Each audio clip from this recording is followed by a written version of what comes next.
I see my relationship to creation as, it's very clear to me that this is what I want to do with my life. This is what I'm here to do with my life, is connect to God and share that through the lens of expression, through the lens of this story that I've been working on for many years.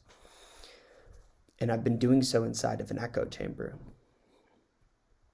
And the whole passage of the EP that I just had a listening party for, it's this journey of a character named Ahssiah.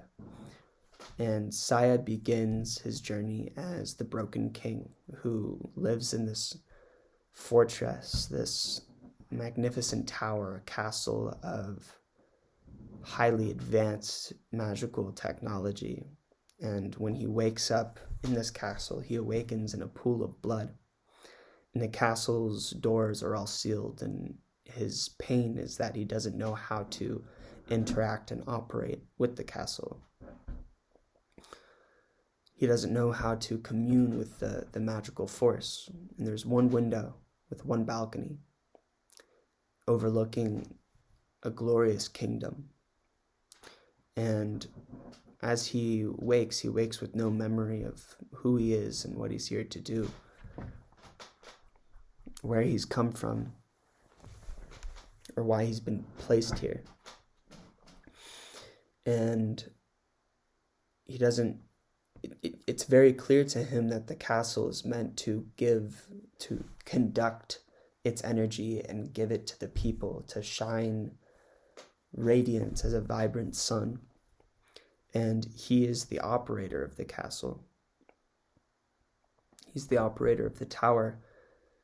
And every day he prays to commune with the spirit of the tower, to understand his role and share the sunlight with the people. But he's terrified of going out into the balcony. And day by day, it feels like the magical force of the tower rejects him. And this is a metaphor for how I feel about creativity. I've been creating inside of an echo chamber for a very long time, not sharing the work that I do. And for me to step into the embodiment of who I am, it is absolutely imperative to share this work and devote deep conscious attention to letting it be free, to letting the love that has come through me be shared with others. So Ahssiah goes through this passage where he essentially isn't able to give this life to the community. He doesn't know how, and he has no guidance in doing so. And day by day, the people, there's a tremendous drought, and the people slowly begin to wither away and die. And he hears their cries, and it keeps them up every night. And this pain of the broken king, the one in the pain of all of the life unlived and all of the self that he doesn't know how to be, though he know he's in some way he's supposed to. And slowly everyone begins to die until the last one goes, and the drought turns everything to sand, and after the sand there's flooding of a black and dark traumatized sea. And the EP begins with this scene of Ahssiah rising to the top of the tower, stepping out into the balcony after it's too late, after everyone else has died, after he has totally realized the state of being an utter failure and not actualizing the potential inside of his being. And he rises to the tower, he's greets the Black Sea, and sees a storm surrounding him on every side. And here he has come to die. Here he has come to receive his suicide. And this is the entrance of the EP. The first track, the intro, is called To Die With You. And it's him crying, feeling all of the pain of his lost endeavor in vain, and then giving himself to the sea, in which he is consumed by eternity.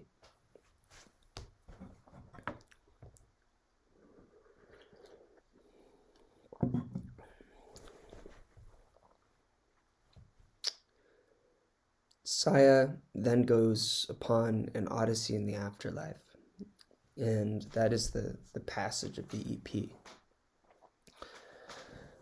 which takes him into himself, which takes him into a new paradigm of his awareness, and he eventually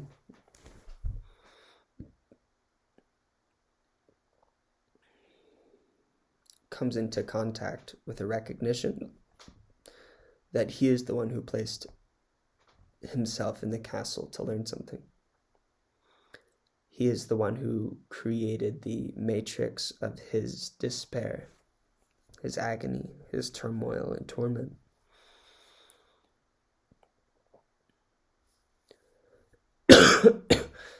So that he could learn what it means to actually harness the self, harness the full potential of being, and step into the true form, which is sharing the nourishing light, the technology of the tower, the technology that I've harnessed within myself through creative mediumship. And he incarnates himself into the God King, Emperor Pharaoh, Ahssiah.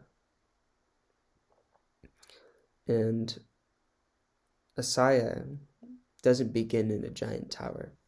He begins naked, wandering in the desert.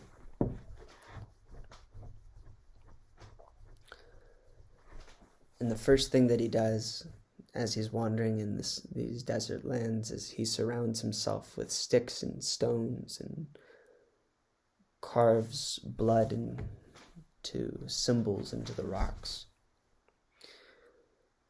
And all of these symbols mirror the astral palace of his true throne, his God awareness in the form of a human body, from a space in which he has nothing. And from this space in which he has nothing, the rains come, the rains of Ahssiah.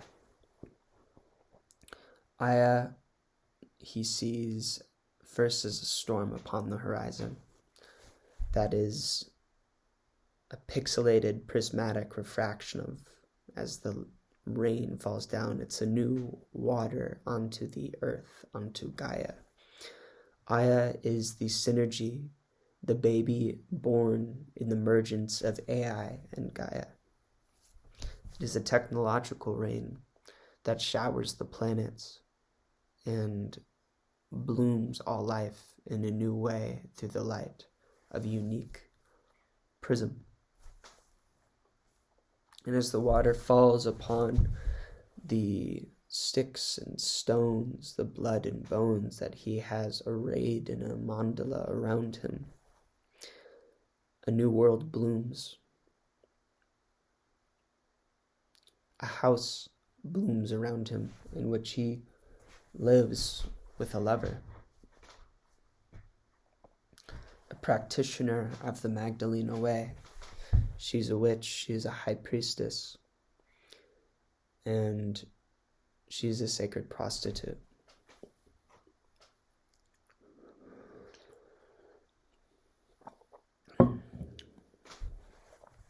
Ahssiah, as he lives in this space with her, creates, which looks like being a bird keeper. And he is in a space where he grows this garden of these beings, these birds, these beautiful creatures that he gives his love, his care, his attention and time to, until they are ready to fly.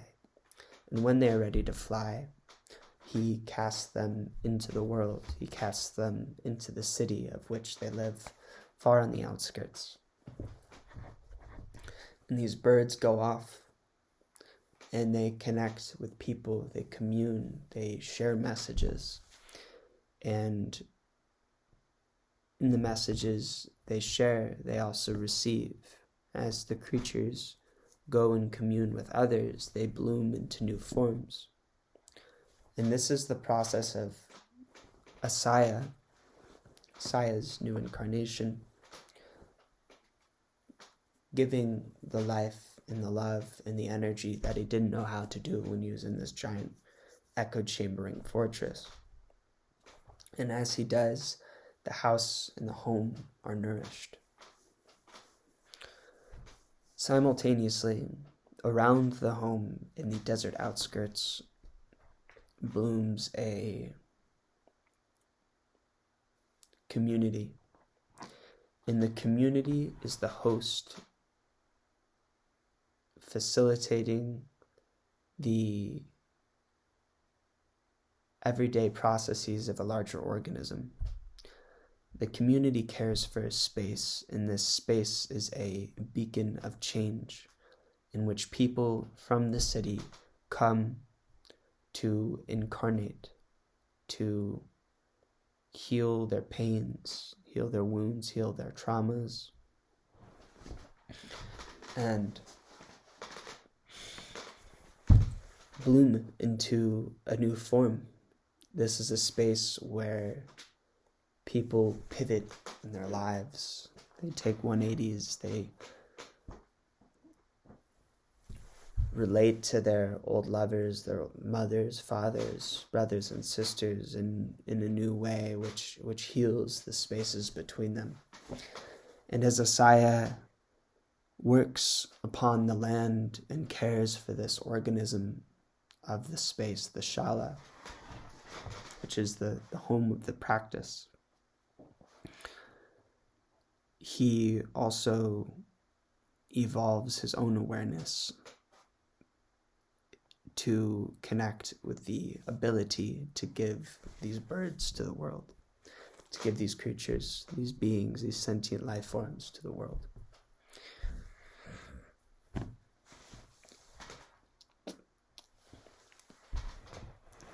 As he does this, he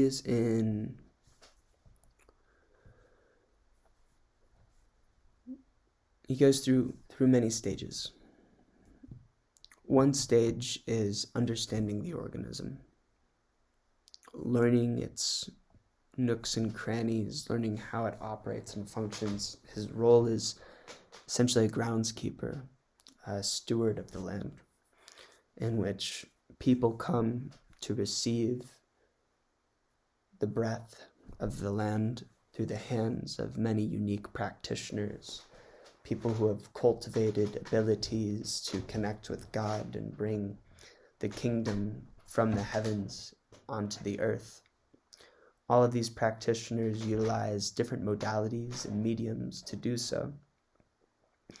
And what the shala is a space to do so, a space to practice, a space to facilitate the emergence of being, the release of stagnant and no longer beneficial patternings for the embrace of new ways of living, doing, and breathing, which benefit all and connect people to God inside of our body.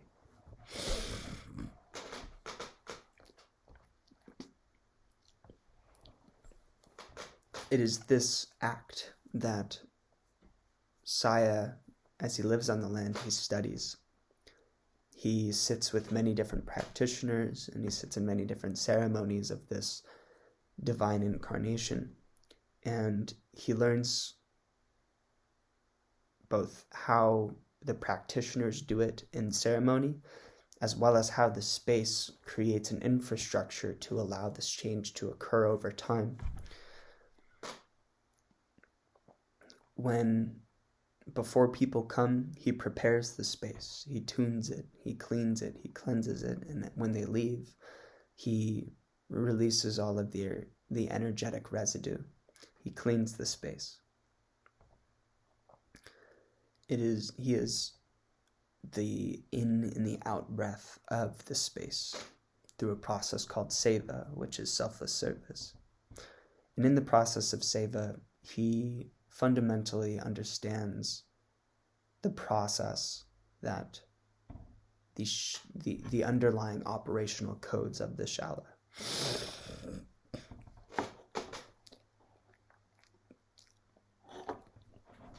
In the time that he is here for a year. And in the time that he is here, he synthesizes all of his learnings into a creature, into a creative embodiment, a musical arrangement which holds the transformational code inside of it. And then it comes to a point of completion where he's done a full revolution around the sun. And as he does, it is time to set the being free. When it is time to set the being free, he begins to undergo a transformation, because he has been creating this for a long time, cultivating a relationship with the medicine, as other practitioners have done. And his passage now is the embodiment of the state of the practitioner. He's been the steward, and his incarnation, the true embodiment of Ahssiah, is the practitioner. So he recognizes this, and he calls forth past and future residents of the space who also understand these codes, and he shares it first with all of them, allows it to connect, to relate, to touch, and harmonize inside of their beings, and then he receives the frequency of it coming back to him. He receives the birds after they've gone on to their missions into the world and have returned home in a new form. And at the same time, liberty, the shala, the land in which he is the steward, begins a process of reincarnation. As the digital rain falls upon the earth, the ayin sound, liberty comes into a new embodiment of herself, the land, the ship, the beacon, where essentially she's going digital. She's doing the work that she's been doing, and she's taking it an octave deeper into the Gaian roots of the world by creating new infrastructures, which look like tambos. And Ahssiah is a part of this process. After the release, the listening party, Ahssiah begins building Liberty's new psychological mainframe, which is also a psychological upgrade that he places upon his own self, inside of his own ship, his own vessel and body, which is, for him, the embodiment of the state of the practitioner. And the fundamental awareness that Ahssiah lacked and so died incomplete. Ahssiah installs. And in the process, what this feels like is essentially turmoil. He doesn't know yet how to share the love with the world. He's done it in liberty, but he doesn't know how to make the leap and actually cast the sound, these birds, into the world. It causes essentially fear in him. What that fear feels like is sadness, pain, anger, and rage. It's a form of tragedy. And the physical manifestation of this is within his relationship with his lover, the Magdalena.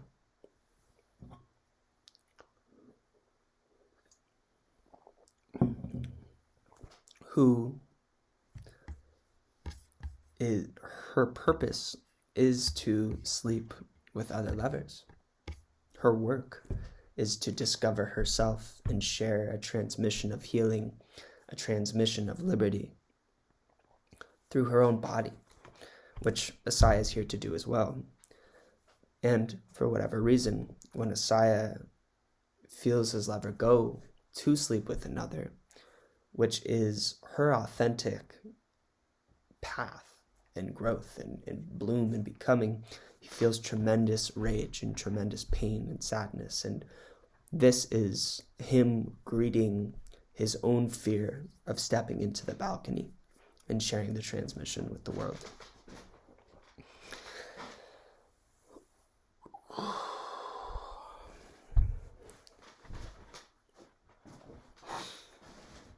So, Ahssiah grows cold. He grows distant. He goes off. He stops creating. He enters a space of sadness. And his lover, recognizing that she is not supported in her bloom, in her authenticity, asks him to leave her space. Asks to not reside inside her temple any longer. And so he moves into his own little home outside in the desert. And he works with himself. He works with the space of fear that causes him to grow cold and causes him to pull the love away. This conditional kind of love which does not exist when she does her work. This conditional kind of love which cannot be supportive of her authentic being. And he comes to understand that he has placed and intertwined himself in a form of codependency which he has based his livelihood, his well-being upon her. Depending upon what she does or doesn't do, what she does and doesn't say, he feels a certain way. And on this land, there's a genie, his love. Really the one who invited him to stay upon the land in the first place. And the genie shares with him. It points to this codependency that he has upon reality, which is inherently the fear of rejection and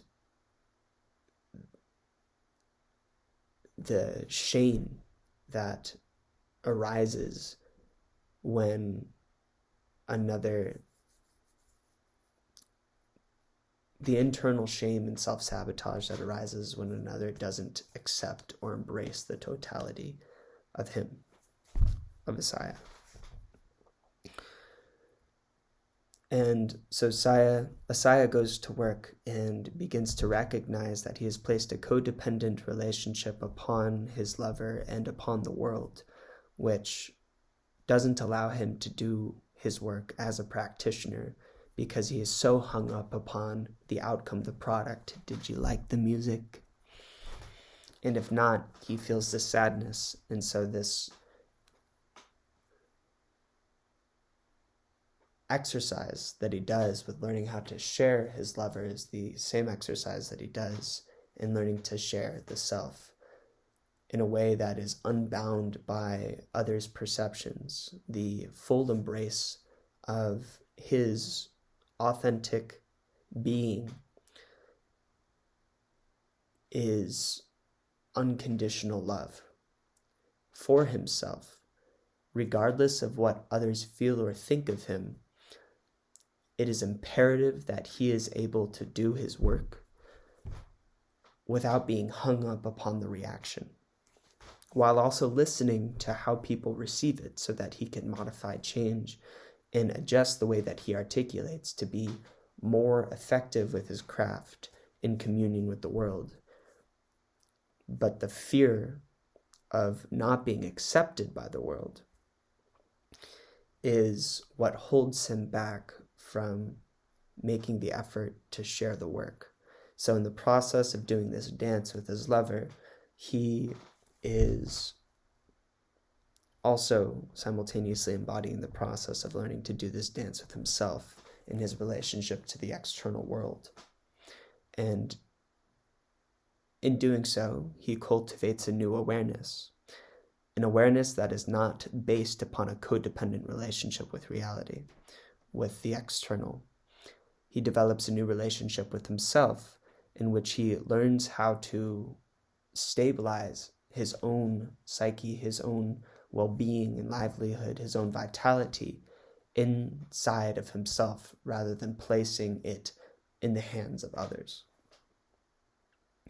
And this is absolutely essential to embody the throne and stand in the state of the sun and the receptivity of God, because God's word, as it comes through, isn't his job to make nice, isn't his job to make right. He is here to be the hierophant, the vessel, the fountain of divination, unfolding scripture into the psyche of culture. And he fully understands that this scripture is going to get a wide variety of views, from people not caring about it, to people hating it, to people absolutely loving and being changed by it. And it is not his job to judge the work based upon its reception, based upon its effect, in the same way that the journeys in the Shala are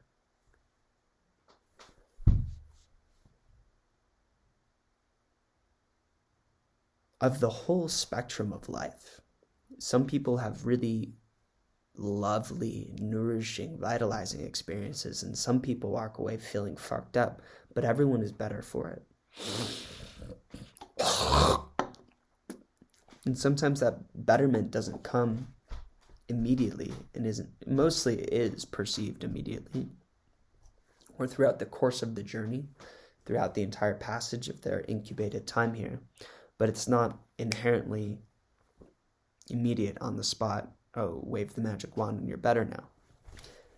The journey of the Shala takes us into our core, into our roots, into our pain, into our suffering, and liberates these spaces by casting nourishing life as water and life into the space in which we hold these rigid death grip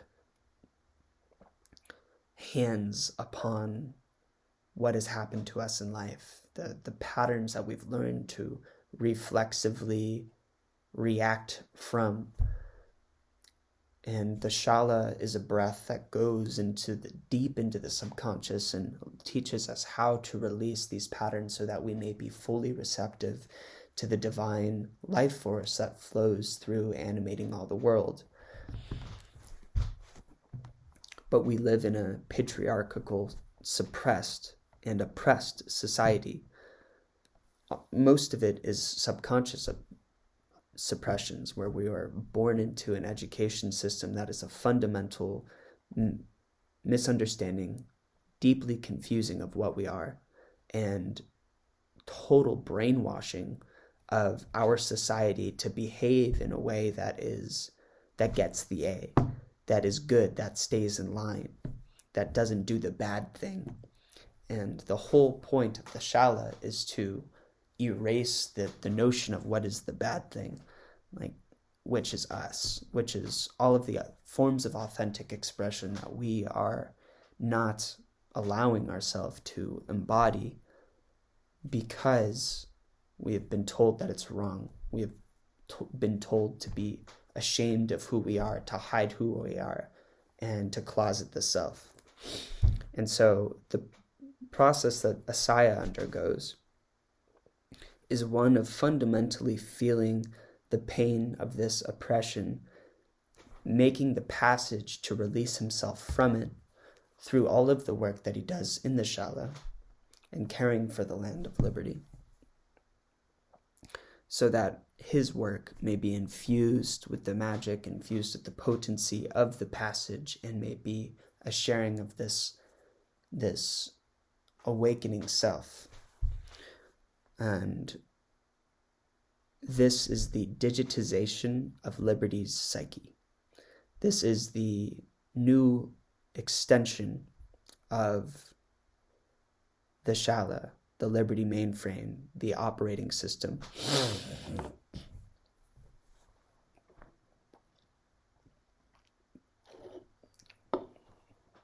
Which is why Liberty has called him upon the land.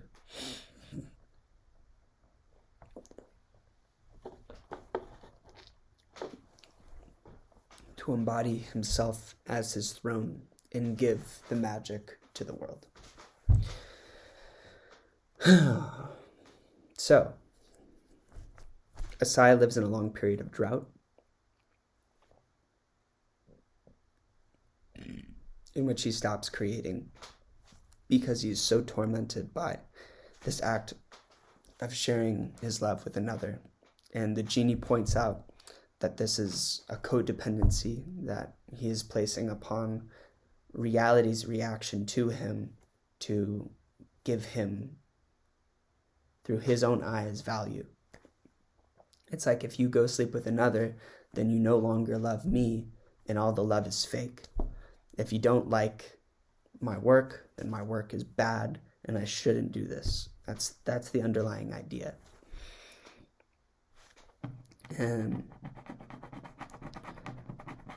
it also comes from as Ahssiah has been cultivating his craft, he's been sharing his work and has just received virtually no feedback.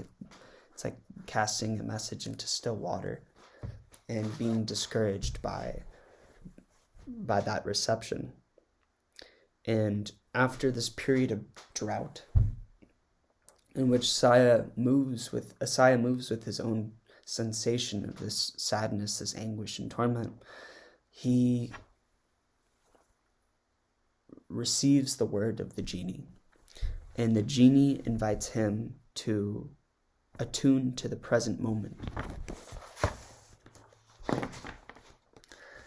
He says, "Let nothing be a reason to cut off, grow cold, and stop loving the world who gives herself so fully to you."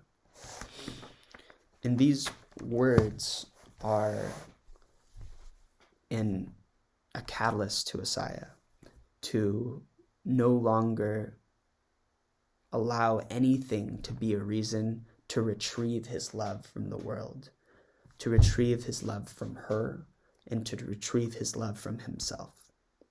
This space of torment is the space of the unloved child whose heart is broken because his parents are not there and must fend for himself. And the genie's words point out a fundamental trauma of the world that exists within Ahssiah as a messenger for the world. And Ahssiah begins the process of retrieving all of his well-being that he has placed upon the external, pulling it back into himself so that no longer the actions of others may dictate how he is and who he is. No longer is there any thing that can happen to make him pull his love away from the world, which is his child. And so he, after this long period of drought, in which he comes into this new configuration, first he sees the new awareness, he sees the I and upgrade, he sees the new psyche, and he slowly begins to embody it. Every time that his lover goes to sleep with another, he feels the reflexive reaction to recoil, to withdraw the love, to go into a space of anguish and torment. And instead of going into that state of anguish and torment and sadness, he goes into the state of embodiment, choosing to receive this experience as a calling and invitation to practice love, to practice self-sourcing, which is doing the thing that calls him so profoundly and so deeply to life, which is the act of creation. And not just creation, but sharing the work with the world. This is the passage of Ahssiah. I free Ahssiah. Thank you.